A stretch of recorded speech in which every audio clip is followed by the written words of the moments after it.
Now, I'm hearing about Doge and all of that, and yes, we don't want folks to lose their jobs. We have over 250,000 jobs that we've created since we've been in office. So, if you've lost your job, and how many here has ever lost a job? Oh, you mean it's not unusual? It happens to everybody all the time? Okay. And the media is making it out to be this huge, huge thing. And I don't understand why. I do. It's because people being fired from their federal jobs for no good goddamn reason is a big damn deal.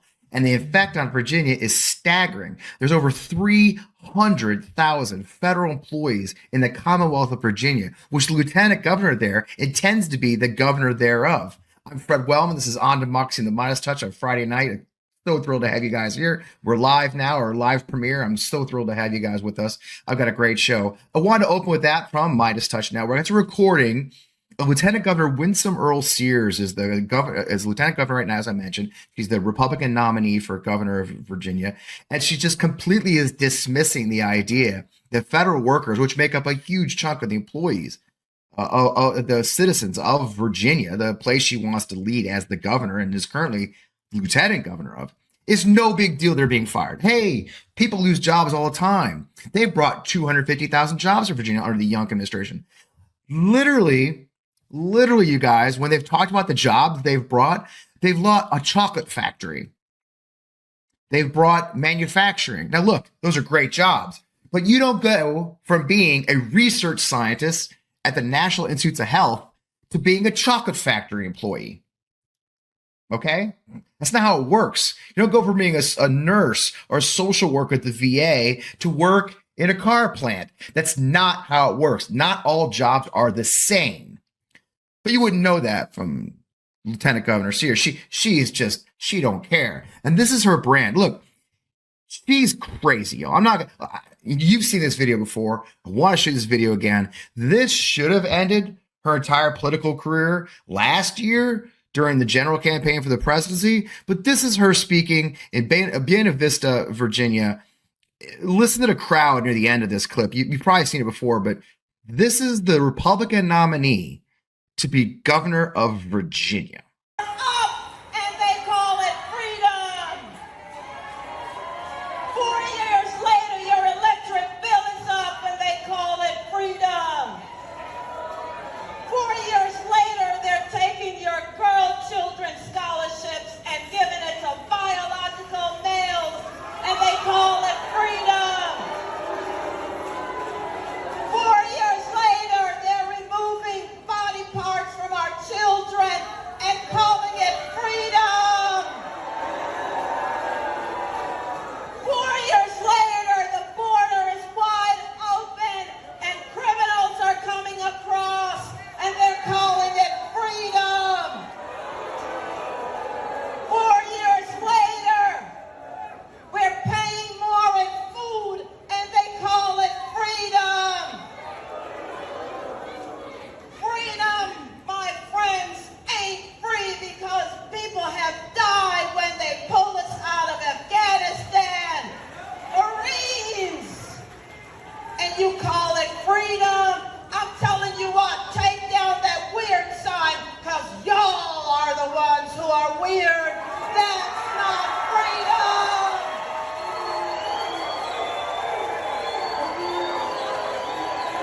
Freedom is not free! A lot. Every time I see that video, it's a lot. Okay, that's her. That's how she is. A true far right lunatic, extremist, conspiracy theory nut. Far right extremist on abortion. Far right extremist on race relations. Far right extremist on gay marriage. She's against gay marriage. I could show you clip after clip. This is her on the Bill Maher show. Now, Bill, it's the Bill Maher show. But again, wait till the end on this one. I don't co-parent. I had this child. I'm responsible for this child. Anything happens to little Johnny, you're calling me, right? As you should. Right. So what I'm saying, hang on. So what I'm saying now is, if I don't want my child given lap dances at school by a drag queen, I don't want it done. Right. That's happening. But do you think the state should have the right? Do you think the state should have the right to interfere? I'm talking about as a parent. Well, I am a parent. I mean, forget the state. I'm a parent. lap dances. This is my child. I will make a decision about what happens with my child. I'm not sure lap dances. It's happening. Don't you see it? No, there's drag queen story. There are definitely drag queens reading to children. There are drag queens that are doing pole dances. There are drag queens that are in school. What? Bill, you gotta read more. There are no drag queens doing pole dancing and lap dances in schools. The fact that I just had to say that to all of you good folks watching this show live is bizarre beyond belief. But that's the Republican nominee for the governor of Virginia, one of our largest states. You got to read more, okay?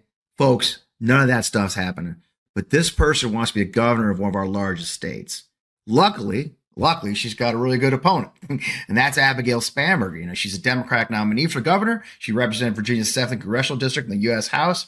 Her entire career has been defined by public service, first serving as a federal agent with the U.S. Postal Inspection Service, working money laundering and narcotics cases. Then she served at home and abroad as a CIA case officer, focusing counter-terrorism and non-proliferation efforts. A real public servant, more than just an extremist. And that's who she's up against. And guess what, guys? As always, I get the best guess. I've actually got Abigail Spanberger, the Democratic nominee for the governor of Virginia, right here on the show right now. We're also going to talk about Memorial Day weekend, how important it is. I'm thrilled to be with you here on a Friday night. We're live now, or premiered. I'm in the chat talking to you guys. Thanks for joining me here on Midas Touch. I'm Fred Wellman. This is On Democracy with F. Wellman. Let's get on with the show.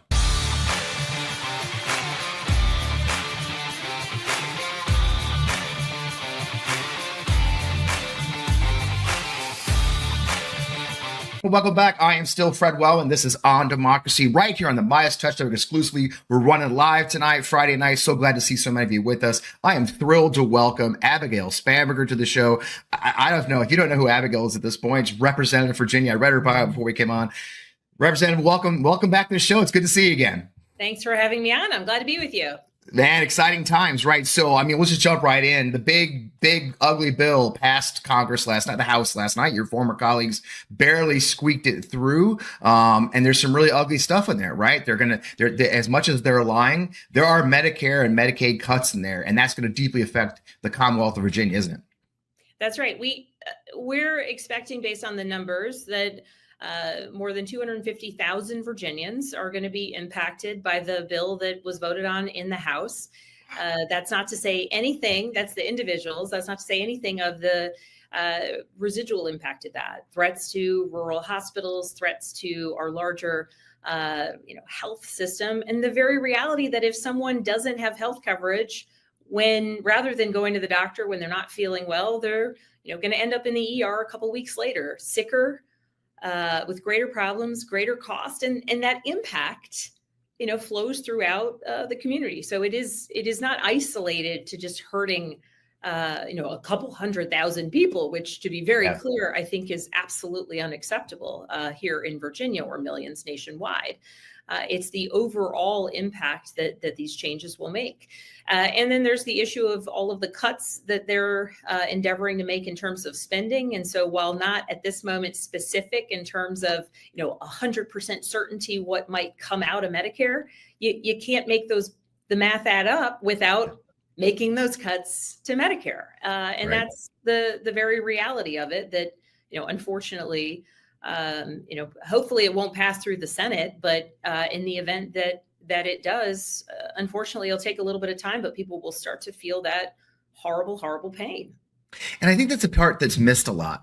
People talk about, like, as you said, the 250,000 directly affected because they will lose healthcare support. But the one thing I saw a great post here today talking about how many, like you said, rural hospitals, many specialty clinics rely on the Medicare and Medicaid patients to pretty much fund the whole operation. When they lose sometimes 50, 70, 60% of their patients and who's paying for that, they will go out of business. And that's a much bigger impact, isn't it? Yeah, and then they consolidate, and then you're living in Southwest Virginia, and now instead of having a 40-hour long drive to get medical care, now you've got to go 3 hours, and in emergency circumstances, right? That's just untenable. Or if you have chronic illness, if you're going through cancer treatments and your local hospital has closed down. Right. The idea that someone going through cancer treatment would have to get in the car, that, assuming that they might have access that to they have a car, right? Somebody who can drive them, right? All of these things, it degrades so much of, frankly, a system that is already not working great. And it hurts the people who, frankly, it hurts the people who are not necessarily, they're working hard, they're working a couple of jobs. They're not necessarily the ones that are able to say, look, let me explain all the reasons why this was a bad decision. Yeah. And it impacts all of us in the end.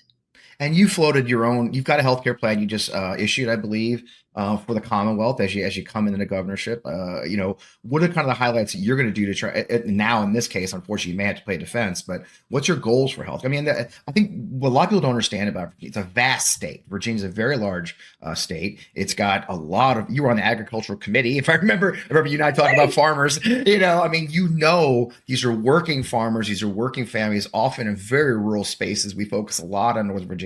What kind of ideas do you have to hope at least try and help this region, help the Commonwealth have better healthcare?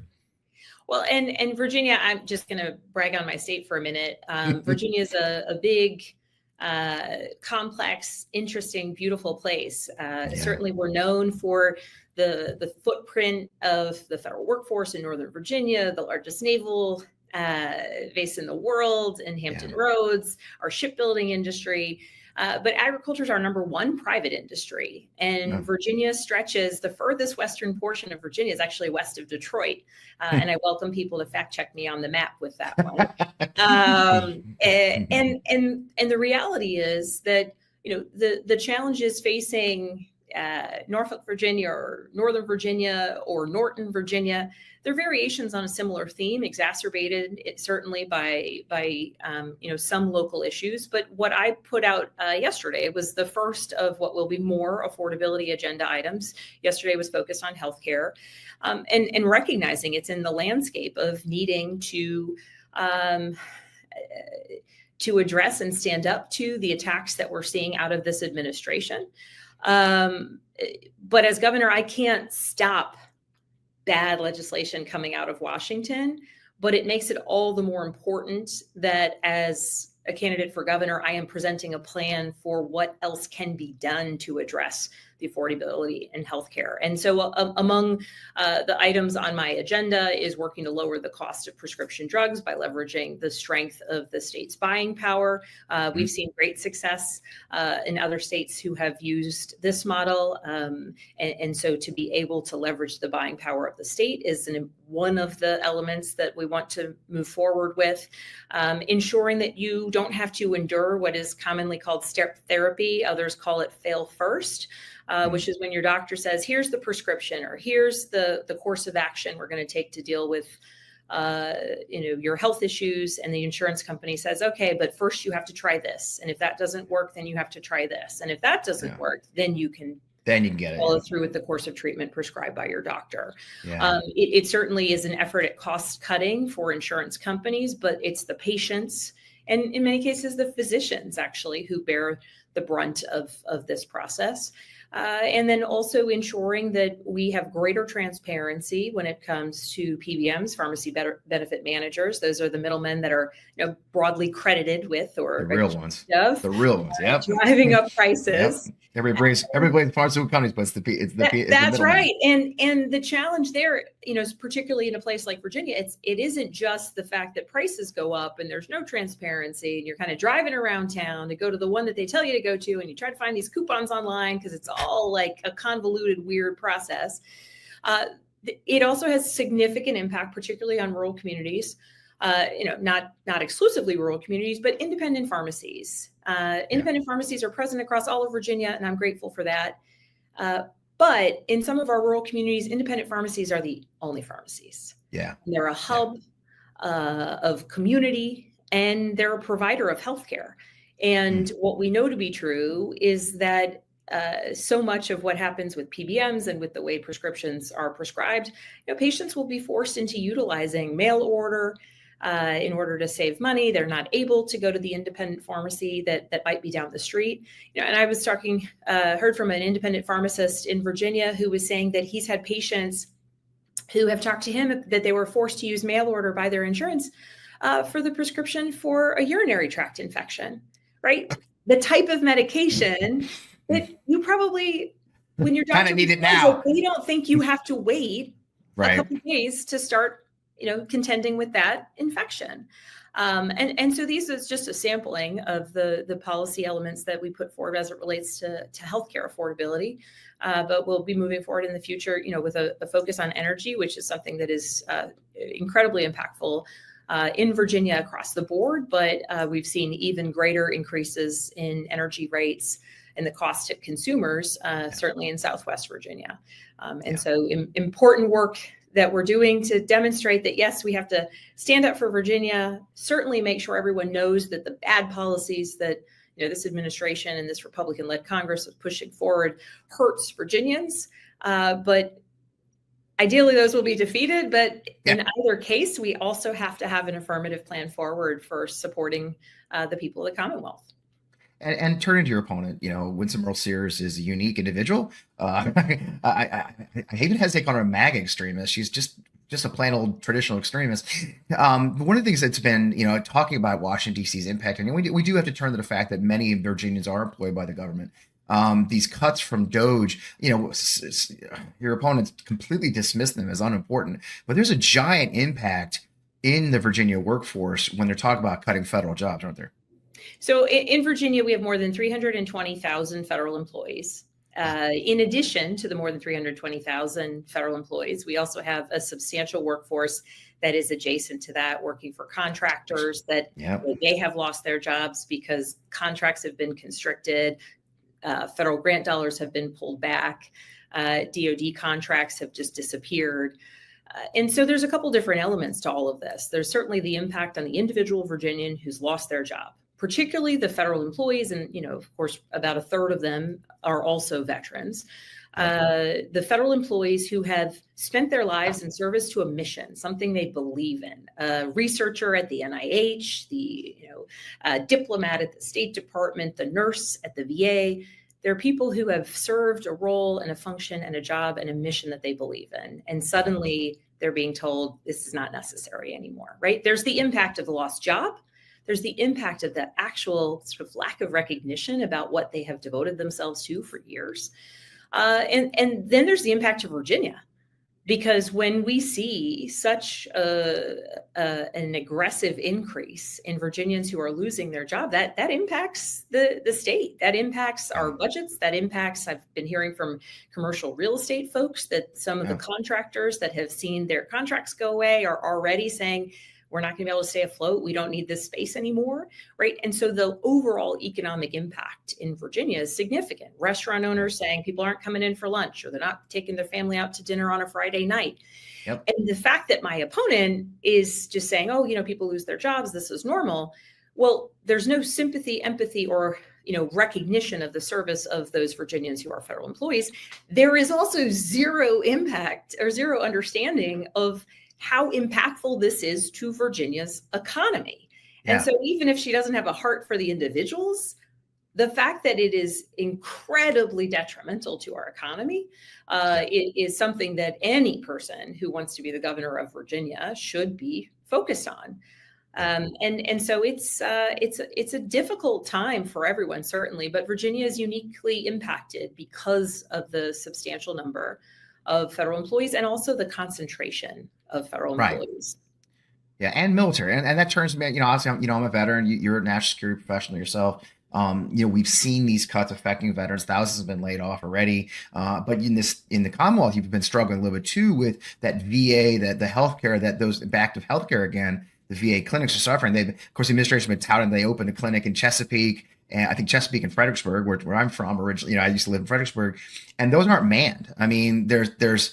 I'm sure you're getting, and then you get blasted, right? They're not even staffed. In Fredericksburg, Spotsylvania, was in my former congressional district. Yeah, where I used to live. Unbelievably beautiful facility. Yeah. But if you're not hiring up to full capacity, not only is that hurting all of the veterans. At one point in time, obviously, there was an assessment in order to make sure that we are serving the veterans of Virginia. Yep. That we have a beautiful, fantastic, expansive VA facility, essentially, for those who aren't familiar with the geography, halfway between DC and Richmond, so that veterans are not sitting in traffic for 2 hours trying to make their way down to Richmond. Yeah. Or frankly, so that veterans who live, south or west of Richmond, they go to that one, and we relieve some of the pressure and wait times there and parking issues there by building this new one, right? I mean, nobody quickly just up and builds a VA. It was built because it was desperately needed. Yeah. And now, without full staffing, we have made this investment deemed necessary to serve our veterans, and now we are unable to do so. And with layoffs of nurses at the VA, I was talking to folks who work at the VA in Richmond, constrictions of the programs for telehealth as well. The impact is so significant. And a nurse who gets fired from the VA, who isn't able to serve the mission of serving veterans, he or she will find a job in nursing, not so far away. Nurses are in high demand, but they're no longer able to serve that role. And what happens to the veteran who needs the support and the services of that nurse, right? So it is so much more than just the individual job or even the individual related impact on the economy. It's the fact that now veterans are not getting what they have earned through their service because of these cuts. And we see that so keenly and acutely in Virginia. Yeah, and the impact is great. I mean, the impact will be significant across the Commonwealth. But again, you said so key. I mean, it kind of goes to the traffic issue on 99. You've got a huge transportation issue in the Commonwealth as well. I-95 is congested all times. It's a huge problem. Well, you've got a lot on your plate, and I told people in the intro, Virginia is such a bellwether. This is also whether anybody wants to admit it or not. Your election is one that kind of sends a message to Washington D.C. You are against a very extreme opponent. It's going well. What do you think? What do you see is next? I mean, you've got how long to the election? 6 months, isn't it? Less than 6 months. We've got it. Yeah, November 4th. So we're rock and rolling, traveling across the state, trying to really make the case. And the reality is certainly, I got in this race back in November 2023. I announced early, as you may remember, because concurrent with announcing for governor, I said I wasn't running for re-election to the House, and then finished out my term, and now I'm campaigning full time. We held my seat, for all those who are listening, paying attention, care. Elected Eugene Vindman to fill my seat in the 7th. A good friend. And I know a good friend of yours, Fred. And But importantly, the stakes of this election, while I am fiercely running to support and work for and serve Virginians, the stakes of this election are undeniable because the rest of the country will be watching. In 2025, it's just Virginia and New Jersey that have statewide races. And in Virginia, we currently have a Republican governor, lieutenant governor, and attorney general.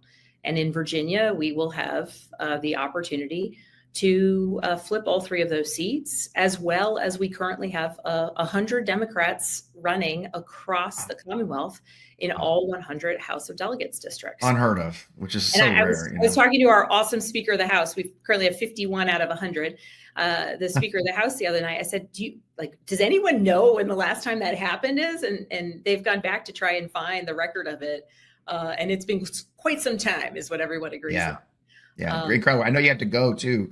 I did want to give you a chance. I know Jerry Connolly passed away. I know you knew, the congressman, and it's got to be heartbreaking to see such a public servant pass away so untimely. So too young to go. So I wanted to see if you want to say, I know you worked together closely. Yeah. So for those who didn't know Jerry Connolly, he was a fierce advocate for federal employees, for Virginia. He had long served on the Fairfax County Board of Supervisors and was the chairman for many years. But he was originally from Boston, and so Jerry would bring. When he got really feisty, he'd come out with this aggressive Boston accent. And I used to always joke with him, like, Jerry, will you stop with that? Like, come on, you're going to get a primary running around with that heavy Boston accent. But he was like ferocious and serious. And we served on the Foreign Affairs Committee. And at the time of his passing, this past Congress, he had served as chairman of oversight because he believed in the function of oversight.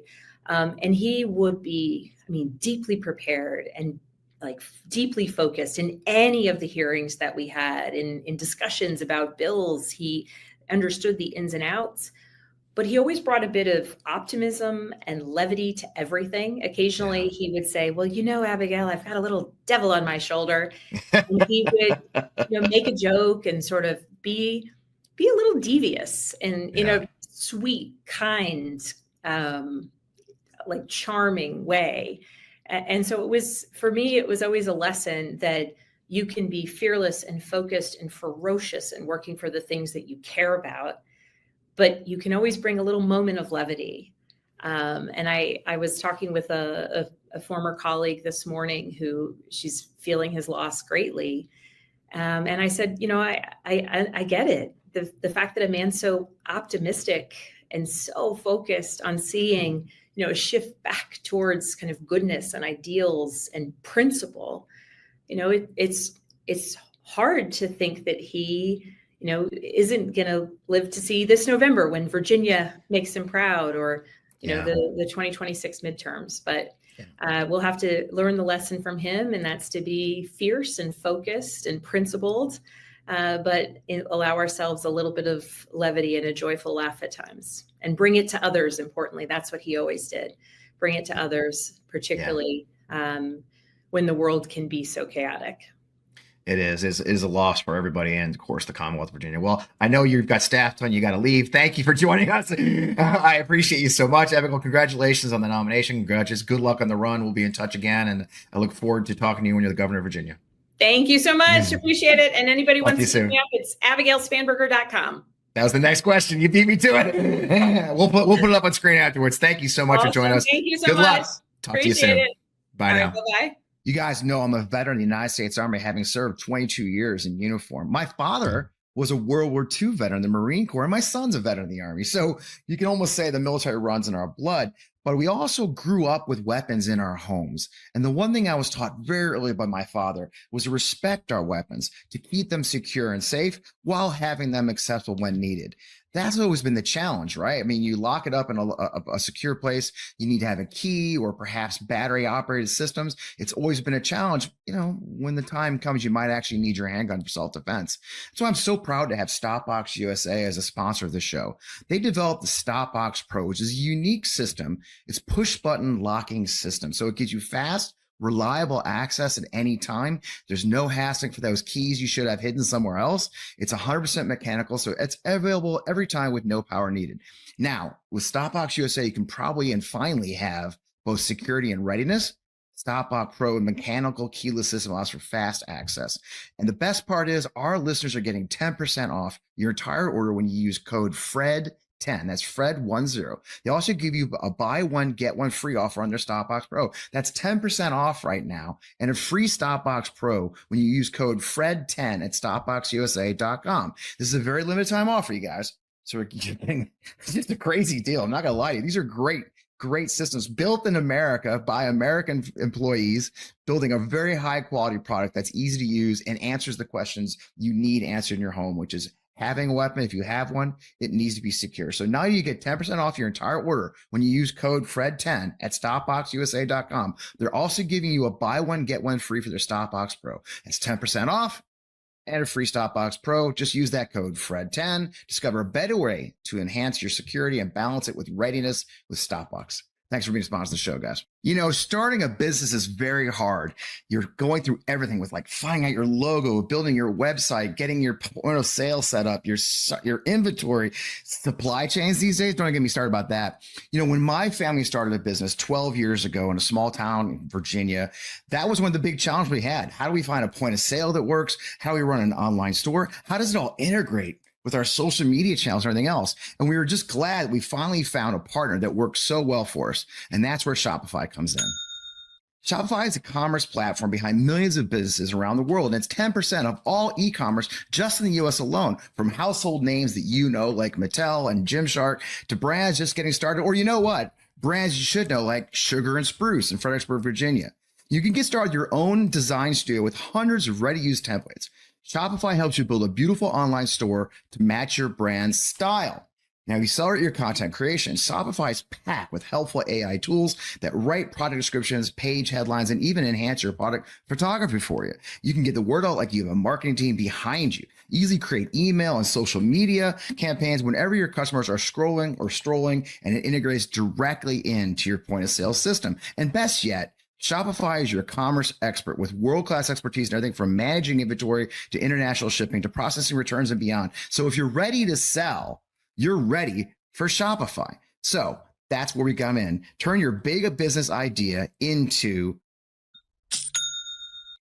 That's right. Sign up for your $1 per month trial and start selling today at shopify.com/Fred. That's go to shopify.com/Fred. One more time for those at home, shopify.com/Fred. You can start your business now and grow it successfully. Just a great conversation with Abigail Spanberger. I've been so fortunate to get to know former Representative Spanberger pretty well over the last couple of years. Got to spend some quality time with her at the DNC. I've been telling you since just after the election that this is an election year, and I wasn't kidding. This is our first chance to send a really clear message to Donald Trump and his supporters that we are not going to accept their attacks on our society, the attacks on our government, the attacks on our economy. And we could do that by sending a very, very clear victory in New Jersey and Virginia and saying, look, this is what we're going to do. This is what we stand for. So I hope you'll reach out, check out Abigail's website, abigailspanberger.com. Donate, whatever you can do, support the efforts. It would be really appreciated. You know, it just matters. This is an important year for us. And I hope you join it. The other thing that's going on, as you guys know, this is Friday night. You're joining me on Memorial Day weekend. I hope a lot of you are here. I know it's a busy weekend. I'm going to tell you something you may not hear from every veteran. And I have an old saying. I was a veteran's ad for like a decade. And my saying is, you know, when you've met one veteran, you've met one veteran. And we all have very different opinions and life experiences and approaches. There's about 15 million of us surviving these days, ranging in age from probably 21 to 90, 100 years old. We are a very diverse group. But for me and a lot of my friends, I'm very fortunate to call veteran friends, including a guy I had a beer with last night, my friend Amir, who's a Marine veteran. We want you this Memorial weekend to have a great weekend. I want you to enjoy it. I want you to burn some hot dogs, lay by the pool, and laugh with your family and float in the lake and whatever you want to do, because so many of our peers especially in the last 20 years, the longest war in American history, 25 years, will not get that opportunity. So briefly, I just want to introduce you to a couple of the guys that will not be with us, but would want you to have a good time. And I'm very blessed to know these two men. These are the first two men that I lost in service to our country. There's your young host on the far left of your screen. In the middle is TV2 Hal Reichel. Actually, TV3 was promoted after he passed away. Hal Reichel. And next to him is Specialist Mike Daniels. These gentlemen were part of my Air Scout platoon in the 1st Battalion, 24th Infantry of the 24th Division during Operation Desert Shield and Desert Storm. They were one of my scout crews. We flew Air Scout helicopters and OH-58s, and Hal and Mike were one of my crews. We lost them in February of 1991 during the air war portion of Desert Storm. Hal and Mike were leading an Apache team into Iraq to do a route reconnaissance of the route we would follow into the desert in the coming days. General McCaffrey, our division commander, wanted to get an actual recon of it. Unfortunately, while they were flying into the country, Hal and Mike ran into bad weather. Their aircraft crashed and they were lost instantly. But I want you to know who they were. This is Hal and Mike right here. Mike, very serious young man from the Midwest, another Midwestern like me. These pictures are from Christmas in Desert Shield. The local group brought us some local Arab food and camels and Bedouins and close Bedouin clothing. Hal, if you could look carefully, that's Hal at the top there. His sign says Hooper's Used Camel Emporium. That was Hal. His nickname was Hal Hooper Reichel. And Hal was a neat guy. Hal was a giver. Hal was a generous human being. Matter of fact, when he discovered that we didn't have a way, in case our aircraft got shot down, or any aircraft got shut down, we may have to actually jump on the wing of an Apache helicopter to get out of there in a hurry before rescue could come. So Hal on his own took cargo straps and designed rescue harnesses for every single pilot in our company. Just on his own, he sewed them from scratch using parachute cord and cargo straps. That's the kind of guy Hal was. Another thing Hal did was he would do secret, serendipitous, anonymous acts of kindness, from buying people coffee or mowing their lawns or dropping off gifts without them knowing it. It's interesting. They actually created, his friends created a thing called the Secret Society of Serendipitous Service to Hal, which does encourage anonymous acts of kindness for others in the society. And you can report them on their website, which is 4 S's and an H.org. I mean, that's the kind of people these two men were. Mike left a widow behind. Hal left a widow behind. I'm still in touch with them. And it's just, I want you to remember who these men were and who they served on this Memorial Day weekend, because that's who I'll be thinking of this weekend. I'll be thinking of the men and women who serve our country, and even my friends from Iraq and other places that served our country, and how important it is that we remember why they served and why it's so important. And that's the whole idea here at On Democracy, right? Preserving our democracy for men and women like that who served and gave their lives to defend that republic. And I hope you'll remember them this weekend. I know I will. But I'll also remember them with a laugh. You can't not laugh about some of the things these guys did. And the thing about being in the military is you kind of get a dark sense of humor. And God knows you guys know me well enough at this point to know that I do. So having said that, those are my men I'll be thinking of this weekend. I'm sure you have others. I'd love to hear from you in the comments. I'll be joining you tonight as we run this live. I'm thrilled to have you with us. Thank you to the Midas Touch Network. Thank you to all of you who join us on a holiday weekend, Friday night, to watch the show. I can't thank you enough. As always, find me on Substack at fpwellman.substack.com. As you know, I've mentioned it several times. We're running a big sale right now, 25% off for paid subscriptions forever, because I'd really like to have more of you join me so we can have these conversations and, frankly, pay for this work. So thanks for joining us. You can join for free, but paid subscriptions are on sale right now. Again, I am Fred Wellman. This is On Democracy at FPL right here exclusively on the Midas Touch Network. I can't wait to see you guys next week. Stay in the fight. I'm going to stay with you, but have a great weekend. See you soon.